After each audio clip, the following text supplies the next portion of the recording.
Hey, this is Anney. And Samantha. Welcome to Stuff Mom Never Told You, a production of iHeartRadio.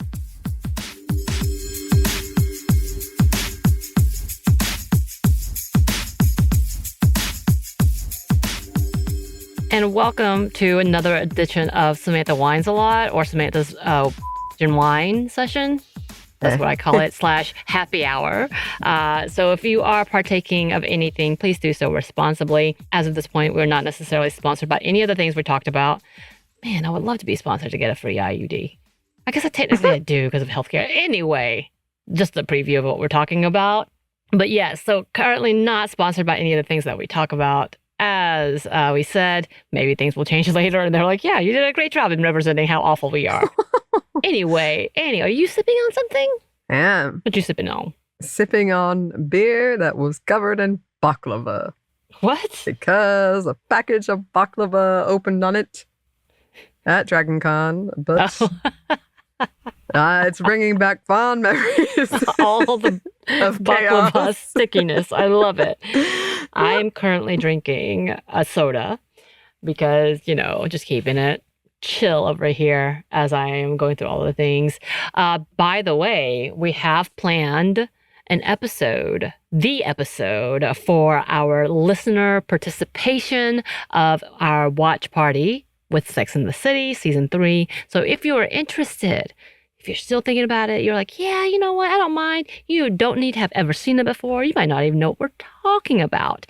But if you're interested in just being on the show, watching hopefully a light-hearted episode, I think so, as well as just sitting with us talking about the issues of the 90s that is still around in 2024. So send us your name, let us know. You can email us, you can DM us. We'll give you more information at the end of the show, so stick around. But yeah, we will be doing that again. All you need is a good internet connection, really, right? And contact to our producer, which we will provide when all the things are done. All said and done. Correct, Anney? Yes, and if you have headphones, that would be ideal, but we can do without. Mm-hmm. We can make it work, people. Make it work. Mm-hmm. But all of that to say is, yes, we will be doing that. We'll be coming back to that. It's been kind of a struggle time for me the last few weeks, maybe years, who knows, as I put it. But a lot of things have been happening to the point that Anney had to cover because I was through a really distressful time with family emergencies. And it's one of those things where you're like, yeah, when it rains, it fucking pours. And this year has been a show with family illnesses and deaths and all of that. And it just seems like it's never ending. At this point, there are things with my family that we are waiting on to do, like the actual, I guess, treatments is the best way to say it. So a lot of things are happening on my end. Birthday is coming up and I still am doing that same thing where I'm like trying to want to celebrate, but I know it's coming and feel like this impending doom and sadness that always creeps up on me no matter what I try to do, which I don't understand. Is this a thing? Is this a phenomenon? TikTok hasn't shown me anything yet, so I don't know if this is a thing. So if you know of this, listeners, let me know. Because yeah, I'm coming back to that season as it is September, if y'all were wondering, as we're recording this. And with that, trying to do all of the responsible adult things that happen in your 40s, which, as my partner lovingly put it, a schmear and a squish. Oh, I mean, yeah. And it was so accurate that I was like, where did you hear this? And he was like, I don't know, I just made it up. I was like, where did you hear this? But yeah, so the schmear and the squish happened, meaning I did get a pap smear as well as a squishing of the boobies for my mammogram, which was not bad. I had a very sweet nurse technician, who was the tiniest thing. I have a feeling she was a Filipina nurse, and like she is just so sweet. But I'm like, I know if someone pisses you off, all hell's gonna break loose. Like, like she just had that kind of demeanor, but it was so sweet. Very informative of everything that I needed to do. Even with the uncomfortable touching, it wasn't uncomfortable. So I was like, thank you very much for all of that. So I did have my first of that. This is my third IUD placement as well because that had expired. And just in case goes down in the next year, go ahead and plug everything up while I can, as I like to say it, as well as having a conversation about the perimenopause. Is this a thing? So a lot of things happened all at the same time. Everything is healthy. Everything is good to go. I did see a bill for it and I was like, oh my God, why am I getting this bill? Y'all, it's unreal. And first of all, we all know healthcare sucks in the US, and it just is a reminder of how bad things are. At the same time, the car that I have decided to die, and thank God it was under warranty. So all of these things was a compounding moment. But one of the biggest things that I kind of forgot about was the fact that IUDs fucking hurt. And it's so funny because one of my infamous moments without ever being a part of the show was the fact when old co-host, good friend of mine, Caroline, good friend of ours, Caroline was talking about her experience in getting an IUD and going through all the stuff that she went through, and me coming out with nothing, because I have a history of really bad cramps, a lot of thick clotting, which turns out that's not as normal as people told me it was. So I was like, oh, man, I really wish I did have social media back then, because at the very least, it would have validated the way I'd felt back then when I thought I was like just being a whiner, which I'm a whiner. Don't get me wrong. Whining's nice. I mean, this is the name of your segment. It's because I love it.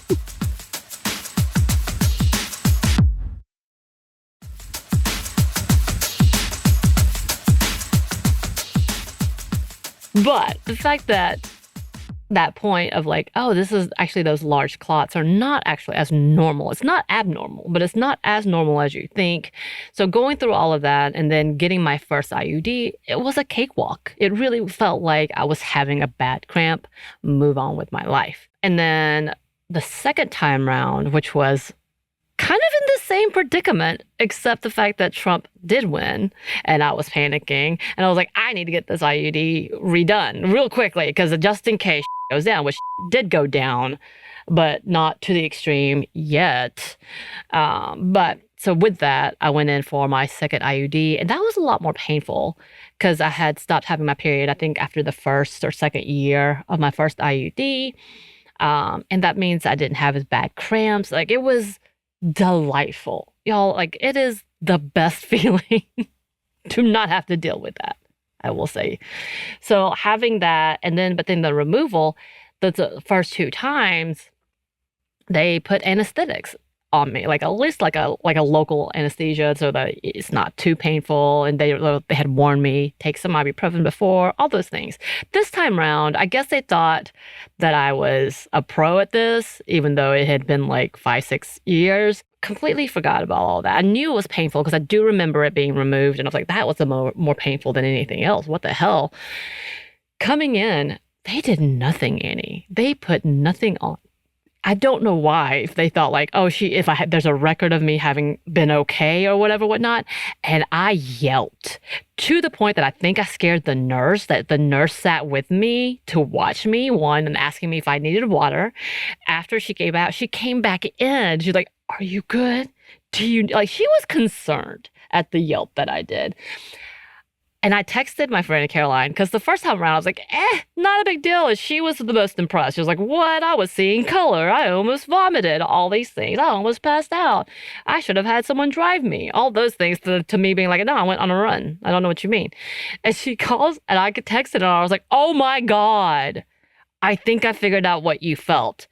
Because it's been so many years that I've had that much pain, and that I have not had cramps like that. Don't get me wrong. I've had little cramps at the end of the second IUD because it was expiring. So I guess the hormones were lessening. But I had not felt that.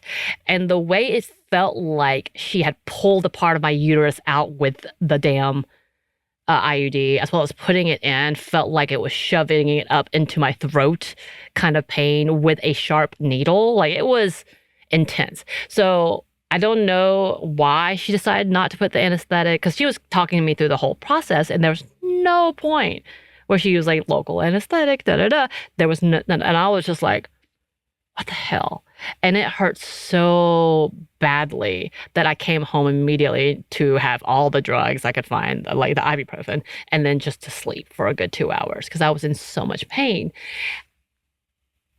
I don't know. I don't know if this is an experience for other users who are like on their second or third one. Let me know, because Caroline, again, I think her second one telling her business, she told mine, so I could tell her. She didn't have that. She didn't feel like it was as bad as her first time around. For me, as my experiences has gone, it's gotten worse each time. And for her, it doesn't seem like that's the case. Like she's the opposite. I have now adjusted to it and everything's okay with it. But like the amount of pain that I felt, I was like, I thought we had gotten to the point, and maybe it's just because it's our world, Anney, where we see all the news about, yes, IUDs are painful and that we do admit it and we should be doing something better for women. Like that's articles that I've been reading and TikToks. I was like, okay. So doctors have gotten the hint. They have not. It seems. They have not. And I'm confused as to why. Why are we backing away from the fact that this is a painful process and pretending like it's a normal thing is absurd. It is. It really, really is. I feel like so many things around like periods and things like that people with uteruses go through we're just expected to be like, dust yourself off, go to work. Right. And it's like, really? Because this is incredibly painful. It's like gaslighting you. It's like saying, are you punking me? me? You should be fine. You should be fine. What are you talking about? Go. It might be one of those toddler moments when if you don't make it a big deal to the toddler, then the toddler won't make it a big deal. So maybe that's what they were doing to me. Except for the nurse. I'm telling you, that nurse was concerned. She was like, and I don't know if she saw something or if it was just me yelping. You know what I mean? Yeah. I mean, I don't know if this rings true for you. I don't know if it's true at all. But I did have someone tell me once, the more stressed you are, the worse it's going to be. You're right. So it's possible that your stress level is just maybe off. It could have been, but at the same time, I was like, but I wasn't expecting it to hurt that badly because I'd already experienced it in the previous times. Yes, it was painful, but not that painful. Like I was so underprepared because I was not thinking it was going to be a big deal. Like I knew it was going to hurt a little bit.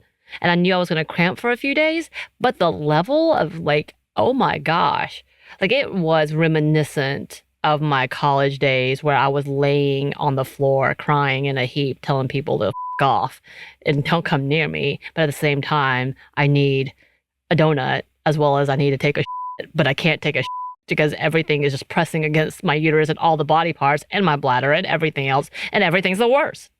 And I'm going to hurt somebody. It does suck. But I have to keep that all internalized, remembering this is just hormones and it's going to be okay. And so keeping that in control.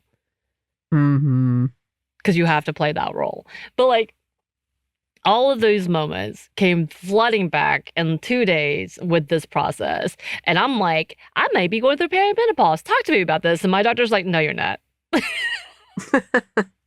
She didn't say it that way, but the look on her face was like, those are not the symptoms. You need to go see the regular doctor. And I was like, oh. Oh, no. Well, that doesn't make me feel better. Like, it was one of those moments. And then as well as the fact that she was just like, the good news is with this progesterone, it does help you. So if you happen to go into menopause or perimenopause, this will help you. And I was like, that's true. That is true. Like I'll get a regular dosage of hormones if I am losing hormones. So, all right, as a win, as a win, as a win. If I can go into it that very quickly like that on this, that'd be nice too. Because the one I did get is for 8 years. So I don't have to think about this for another 8 years. Like not everything else, but for this specifically, this process, I was like, yeah, yes, please.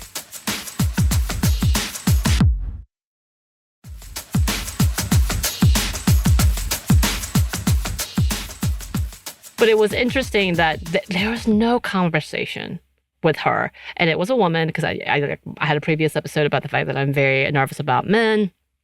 I don't want men around. I would prefer like women to be there.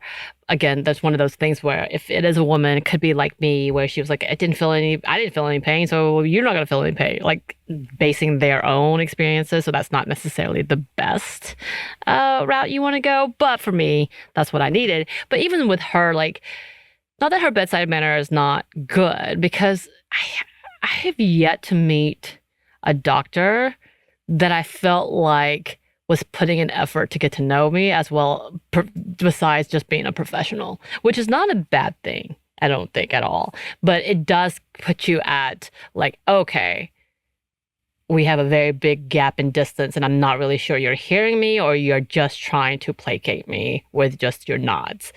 So I had those types of moments. And she was not a younger doctor.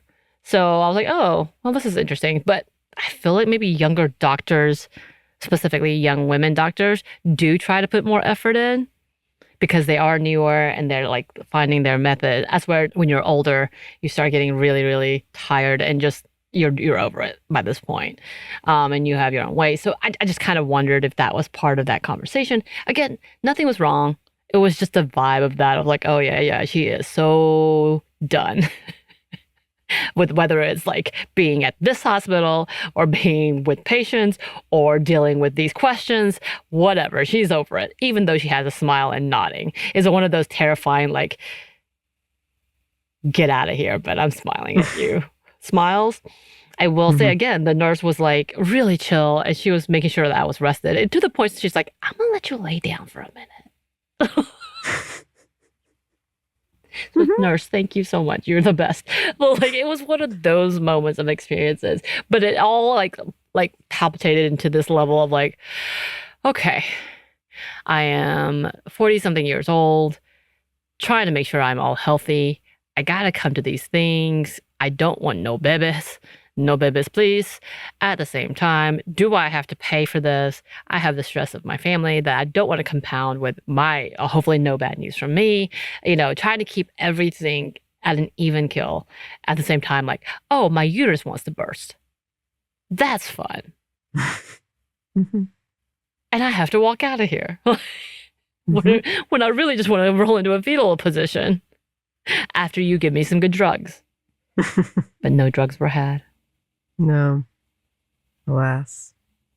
So I'm just interested, like, and I'm sure, again, my Monday Minute is probably going to like run around these ideas and trying to look up what is being researched on women's health, because it doesn't feel like there's anything that does. It just feels like, yeah, we can attest to the fact that it's painful. Sorry. Yeah. That's what it sounds like with most of the reporters. Yep. Deal with it. Yeah. Yeah. But I don't wanna. I don't wanna either. It's fair. So yes, that was my experience with my again, the squeeze part was great. Like not great, but was fun. Like was very like I was more nervous about that, obviously, than I was about the smear. Which I guess should have been the opposite. But again, I think they've come a long way with the way they process it. It wasn't as painful as I thought it could be. The one thing I think she had to deal with, making sure that it stayed on the table. Because I don't have a lot. Like that was the biggest, I think, problem she might have had. But she did it. She made it work. So thank you to that nurse technician. She knew what she was doing. Thanks to the nurses, it sounds like. It really, I mean, honestly, when you get good ones, they are wonderful. And there's more good ones that I've interacted with than not. Well, thanks for this report, because I told you, I've been nervous about getting a mammogram for years. Was not bad. Yeah. But it's good to hear. Yes. And apparently the gynecologist's recommendations are early, like to do it sooner than what a physician would put. So she was saying that the gynecologist would recommend it at 40, which used to be 43, 45, I think. And that's still the recommendation on primary care physicians. But the gynecologist like, do it earlier. Yep. Especially if you have a history of breast cancer. Yes. Yep. Well, listeners, please let us know if you have any thoughts about this, any resources. Resources I needed a month ago. Yeah. I should have asked then. Yes. Well, you can help others. Yes, it's true. So, yes, you can email us at stuffmediamomstuff@iheartmedia.com. You can find us on Twitter at Mom Stuff Podcast or on Instagram and TikTok at Stuff I Never Told You. We're also on YouTube. We have a TeePublic store and we have a book you can get wherever you get your books. Thanks as always to our super producer Christina, our executive producer Maya, and our contributor Joey. Thank you. And thanks to you for listening. Stuff I Never Told You is a production of iHeartRadio. For more podcasts from iHeartRadio, you can check out the iHeartRadio app, Apple Podcasts, wherever you listen to your favorite shows.